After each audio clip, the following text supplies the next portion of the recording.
흰색 가운을 입고 자전거 바구니에 진료 가방을 싣고선 힘차게 페달을 밟아 아픈 사람의 집으로 왕진을 가는 의사.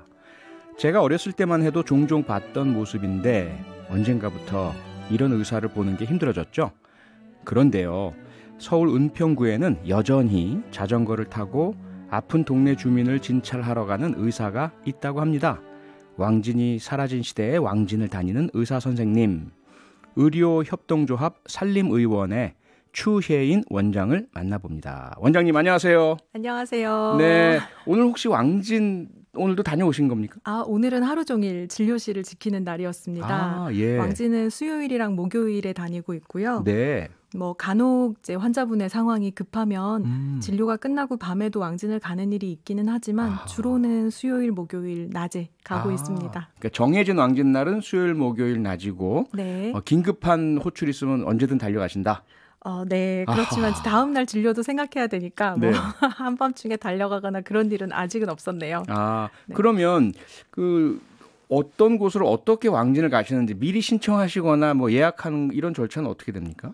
네, 보통 이제 왕진을 나가는 분들이 저희가 와상 환자분들, 누워서 자리에서 움직이기 힘든 분들이 왕진을 신청하시기 때문에 네. 대부분은 보호자분들이 이전 병원에서의 진료 기록이라든지 이런 것들을 가지고 와서 저희랑 먼저 상담을 하시고 그런 다음에 날짜를 잡아서 왕진을 나가고 있고요. 네. 그러니까 조금은 다르네요. 옛날에는 그냥 동네에서 배 아파요 선생님 와주세요. 네. 근데 지금은 네. 그런 이제 유형은 병원 다른데 가셔야 되고 걸어서 네.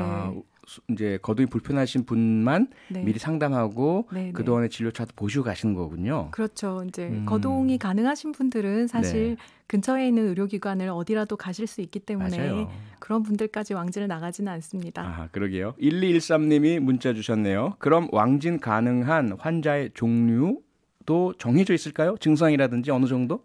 네, 2019년 12월부터 1차 의료 왕진 수가 시범 사업이라고 하는 사업이 시작됐는데요. 거기서 이제 왕진이 가능한 분들은 일단은 전 국민이 왕진 신청을 할 수 있다. 일단은? 라고 되어 있고요. 예. 네.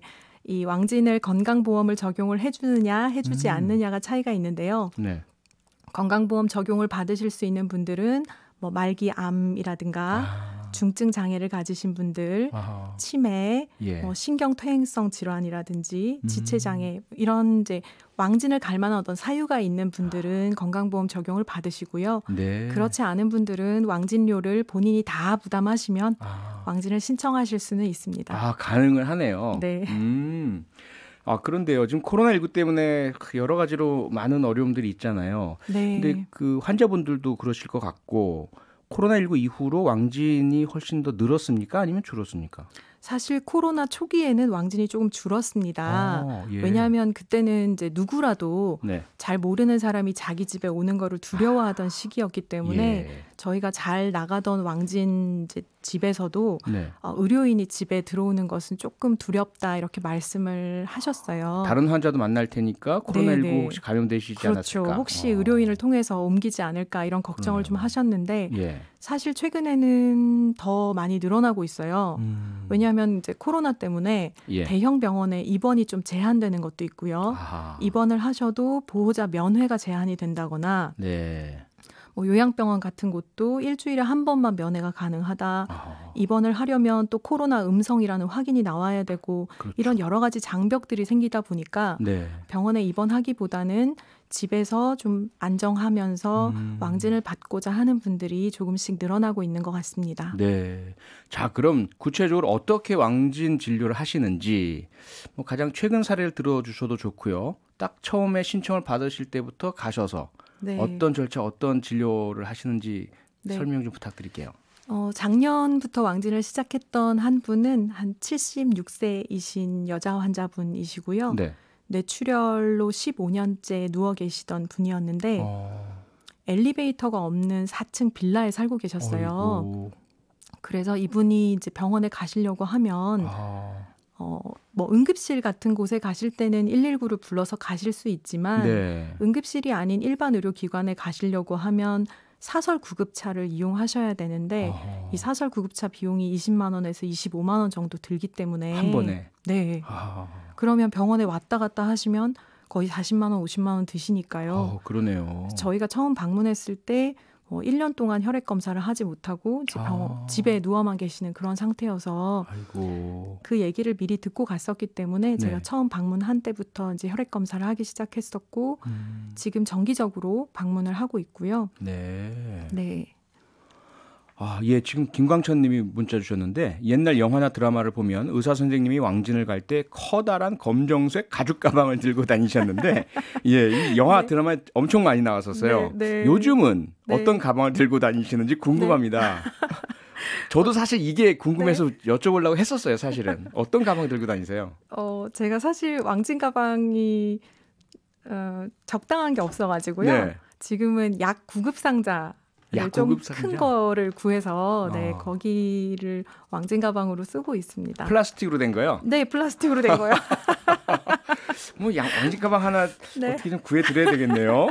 큰 거. 근데 또 칸칸이 나눠져 있는 게 되게 필요하거든요. 그러니까 여러 가지 물품들을 뭐 주사기, 주사 바늘, 뭐 드레싱 도구들 이런 거 자잘한 것들을 많이 넣어 다녀야 되기 때문에 맞다. 칸도 예. 잘 나눠져 있어야 되고 전체적으로는 가방이 또 좀 크기도 해야 되고 그렇겠네요. 네, 자전거 앞 바구니에도 들어가야 되고 조건이 굉장히 까다롭습니다. 까다롭네요. 박종래님은요. 왕진을 가실 때 혼자 가시는지 아니면 간호사분을 대동하시는지요? 처음 방문하는 환자분 댁에 갈 때는 예. 제가 혼자 가지 않으려고 하고 있고요. 네. 저희한테 왕진을 연결해주는 분들도 계세요. 뭐 지역에 있는 장애인 복지관의 사회복지사 선생님이라든가 네. 보건지소에 계시는 물리치료사, 작업치료사 선생님들 이런 분들이 저희한테 왕진이 필요할 것 같다라고 연결을 해주시는데 네. 그러면 보통 그분들과 함께 방문을 하고 저희 의원에서 왕진을 신청하시는 분들을 찾아갈 때도 첫 방문할 때는 가능하면 이제 간호사 선생님 같이 가려고 하고 있고요. 네. 간호사 선생님이 시간이 안 될 때는 저희 조합원들 자원활동으로도 같이 가고 있습니다. 아하, 예. 자, 그러면 이제 이 그려지는데 모습이 네. 자전거의 바구니 칸에 하얀색 구급 의료 상자 딱 이렇게 두고 가시면 너무나 눈에 확연하게 특이하게 보이잖아요. 네. 그 주인분들은 다 아실 테고. 네. 그러면 사시는데 이 사생활 보호가 전혀 안 되고 다 아시고 그러지 않나요? 네. 사실 엊그제 왕진을 가는데 예. 주민분을 마주쳤어요. 네. 저희 진료실에서만 만났던 분인데 그래서 저한테 이 동네 사세요? 이렇게 반갑게 인사를 하시길래 예. 제가 살기는 요 밑에 동네에 사는데 네. 오늘은 왕진을 왔다 이렇게 말씀을 드렸더니 그분이 너무 놀라시면서 예. 너무 좋아하시면서 내가 의사가 왕진 나오는 그런 동네에 그런 대박 좋은 동네에 살고 있다고. 좋은 동네가 됐네요. 네. 갑자기 엄청 좋은 동네에 살고 있는 것이 돼서 그게 좀 인상적이었고요. 진짜요. 그럴 것 같아요. 사생활 보호가 안 되는 것은 있습니다. 네. 그러게요. 뭐 네. 식사하시거나 어디 네. 편하게 계시기가 힘들잖아요. 네. 선생님 다 알아보시고. 동네 술집에서 술도 못 마시고요. 술도 드시긴 하시는군요. 네, 조금. 아하, 그러시구나. 사람이긴 하시네요. 네. 네, 왕진을 나가시는 게 이제 일반 의사분들은 거의 안 하시는 일인데 뭔가 좀 특별해 보이기도 하고요. 그게 혹시 지금 그 의료협동조합 산림의원, 이 의료협동조합이기 때문인 것도 있나요? 저는 상당히 그 이유가 크다고 생각하는데요. 예. 의료협동조합은 이제 의사들이 개인적으로 개원하는 의원과는 달리 네. 주민들과 의료인들이 힘을 합쳐서 같이 만들어가는 의료기관이기 때문에 주민들이 어떤 것이 필요하다라고 할 때 그거에 훨씬 더 잘 반응할 수가 있습니다. 그리고 제가 혼자 일하는 의료기관이 아니고 예. 저희가 지금 의사 선생님이 5명이 같이 일을 하고 있는데요. 예. 제가 왕진 나가는 시간에는 또 다른 선생님이 진료실을 지켜주시고 네. 그 선생님이 왕진 나가실 때는 또 제가 진료를 하고 이러면서 커버할 수 있어서 아무래도 이제 그 의사 혼자가 개원해서 일을 하는 의료기관보다는 왕진을 좀 더 수월하게 할 수 있는 것 같아요. 그러니까 병원인데 주민협동조합인 병원이네요. 네. 상당히 좀 새롭기도 하고 의미도 있고 좋은 것 같은데 언제 어떻게 시작된 거죠? 저희는 이제 2012년에 네. 서울 은평구에서 페미니스트들과 네, 은평구 주민들 네. 그리고 마음이 맞는 의료인들 이렇게 힘을 모아서 같이 만들었고요. 예. 힘과 돈을 모아서 같이 만들었는데 네. 제가 돈을 모았다는 말을 너무 중요하게 생각합니다. 네. 가장 뭐 기본이고 네. 없으면 안 되잖아요. 그렇죠. 네. 그리고 사실 한국의 그 수가가 좀 네. 저수가인 편이라서 예. 이게 의료기관을 개원할 때 빚을 많이 지거든요. 임대료, 뭐 장비, 그렇죠. 뭐 이런 것도 많이 들죠. 예. 네, 그 빚을 이제 갚아나갈 생각을 하면서 저수가에서 버티기가 쉽지가 않기 때문에 맞아요. 예. 저희가 주민들을 설득할 때 이게 빚을 적게 지면 적게 질수록 좋은 의료가 가능하다. 그러니까 주민들이 적정한 질의 의료를 3분 진료 아니고 충분한 네. 상담, 양심적인 진료 이런 것들을 원한다면 네. 은행 빚을 지지 않도록 도와줘야 된다. 이런 얘기들을 많이 드렸고 예. 그거에 주민분들이 되게 크게 호응을 하셨어요. 네. 그러면 조합원 자격이 있을 텐데 네. 그 은평구 주민이어야만 가능한 건가요? 그렇지는 않습니다. 그렇지 않아요? 네. 저희가 사회적 협동조합이라서요. 네. 전국 어디서나 혹은 뭐 전 세계에서 예. 조합원이 되고 싶으면 가입하실 수 있고 네. 그 조합원은 조합의 공동의 자본을 형성하는 데 기여함으로써 시작되기 때문에 네. 출자금 5만 원 이상을 네, 납부하시고 나면 조합원 자격을 가질 수 있습니다. 그러면 은평구에 계시는 분이야 조합원으로서 왕진이든 진료든 뭔가 내가 그 투자해서 세워진 조합에서 내가 진료받아 이게 있겠지만 다른 지역에 계신 분들은 무슨 혜택을 받는 거예요? 사실 다른 지역에 계신 분들은 어떤 마음으로 가입하실까 저도 궁금했는데요. 네, 네 그냥 소식을 듣고 활동하는 것을 지켜보는 것으로도 건강해지는 것 같다 이렇게 말씀을 해주시더라고요. 네, 일종의 그 뭐랄까 기부랄까 사회적인 기여. 이런 네. 것에서 보람을 찾으시네요. 네, 그런 분들도 있으시고 실제로 은평구에 살고 있으신 분들은 산림의원을 많이 이용하시기 때문에 네, 조합원으로서 참여하고 이용할 만한 충분한 가치가 있다고 생각합니다. 자, 그런 유형의 의료협동조합, 이 주민참여형 주치의제도가 1994년에 처음 도입됐다면서요? 네. 그런데 지금 이 세월이 몇 년입니까? 지금 26년 넘었는데 지금 전국에 30개가 안 된다면서요. 왜 이렇게 뭐랄까 저조하다 그럴까? 많이 안 생긴 겁니까? 네, 일단은 잘 알지 못하는 분들이 많으시고요. 사실 이게 얼마나 좋은지 아시면 네. 다들 하실 것 같은데. 그러게요. 네, 많이 홍보가 안 된 것 같습니다. 아무래도 의료기관이 이제 한국에 많이 있고 네. 아주 근처에서 좋은 의료기관들을 다 찾으실 수가 있기 때문에 내가 돈도 내고 네. 뭐 자원활동도 하고 이러면서 의료기관을 직접 운영을 해나간다는 거에 대해서 조금 이상하다고 생각하시는 것 같아요. 낯설게 느끼고. 네. 그리고 이제 앞서 원장님 말씀 주실 때 페미니스트들이 네. 모였다라는 말씀 주셨고 네. 그다음에 산림의원이 표방하는 것이 여성주의 페미니즘이죠. 페미니즘 네. 건강관을 바탕으로 한 의료 공동체 네. 이렇게 표방하시는 것으로 알고 있는데 여성주의 그 페미니스트 건강관이 어떻게 다르다고 볼 수 있습니까? 일단 여자들만 진료받을 수 있냐 이렇게 물어보시는 분들이 많으신데 그렇지 않고요. 네. 저희 뭐 여성, 남성, 어린이, 어르신 네, 다 구별 없이 받을 수 있고. 난 페미니스트 싫어 이런 사람도 진료해 주시는 거죠? 네, 제 앞에서 그렇게 말씀하시는 분은 아직 못 아직은 봤는데. 아직은 안 계시지만 네, 예. 그렇지만 네, 진료 거부를 하진 않습니다. 아하, 네. 그렇고요. 그리고 저희는 이제 남성, 여성으로 나눠지지 않는 성별을 가진 분들도 많이 진료를 하고 있고요. 예. 네, 트랜스젠더 분들이라든지. 네. 소위 LGBT. 네네. 네, 그리고 여성주의 건강관이라고 한다면 제일 중요한 거는 차별과 혐오가 건강을 해친다라고 믿는 것인 것 같아요. 예. 네. 그래서 차별과 혐오 없는 진료, 네. 그리고 건강 보건 이렇게 이해하면 될 것 같은데 책도 내셨잖아요. 최근에. 네. 책 제목이 왕진 가방 속의 페미니즘. 네. 인데 앞서도 이제 페미니즘 설명을 해주시면서 이제 미소가 확 이렇게 오르셨어요. 근데 그 미소 속엔 아마 뭐랄까 그 보람과 기쁨도 있으시겠지만 많은 그동안의 오해나 어려움이나 그렇죠? 그게 네. 이렇게 읽혀지거든요. 네. 제가 프로파일러다 보니까 그 현장에서 네. 겪으시는 그런 어려움 뭐 몇 개만 좀 말씀해 주신다면. 네. 일단은 의료계 내에서 사실은 아직도 성차별이 굉장히 많습니다.